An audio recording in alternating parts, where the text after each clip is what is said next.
Okay, YouTube, I've got a Breaking Benjamin album review, and that is their 2002 album, Saturate. Now, this album, when it came out, kind of caught some steam, but it didn't happen to as much until about 2004 or so, and especially 2006.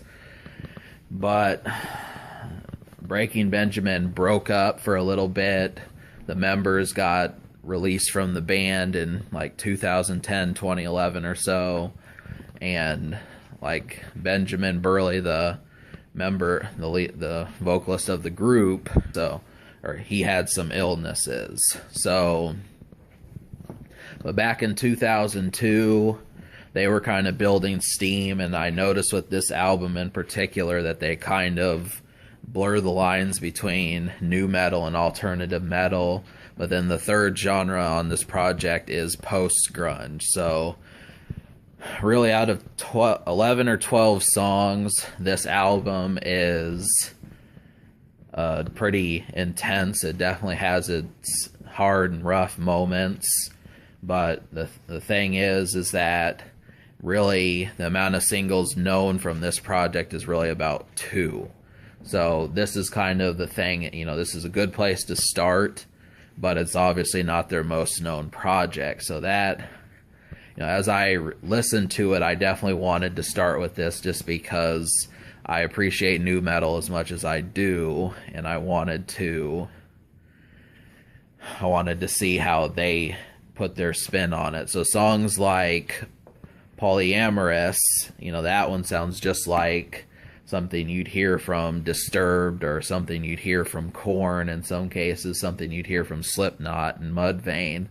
But I wasn't able to find like that second, third, fourth song.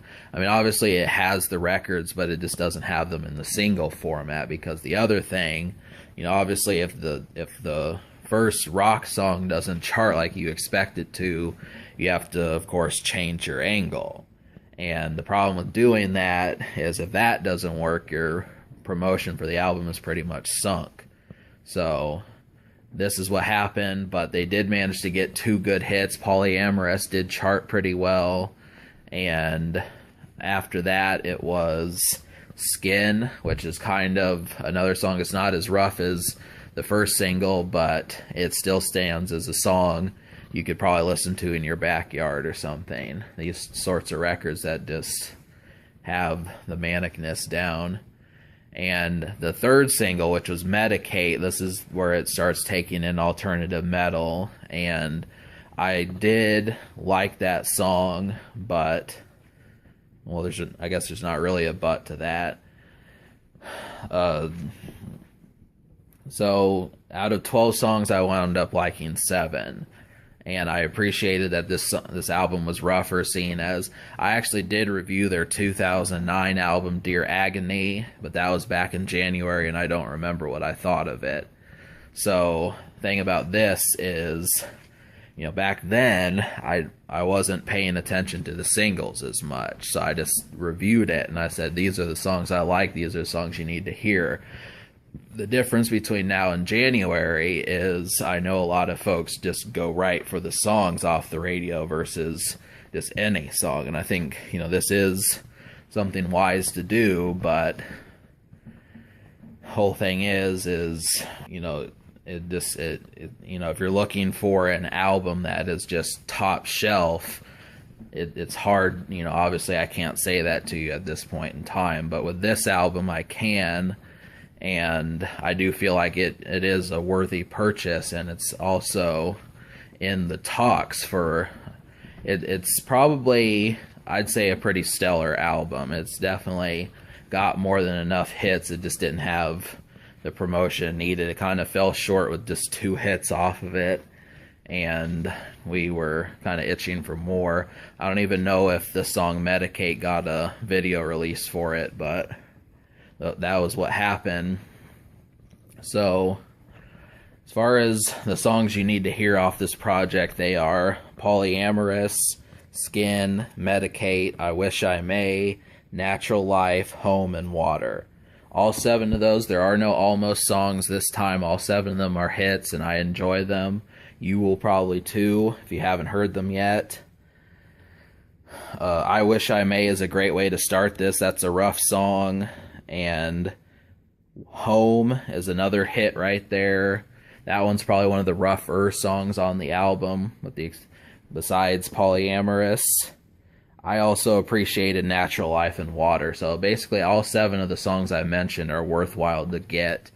I looked up information, and the most popular songs, just about 4 or 5 or 6 most popular songs.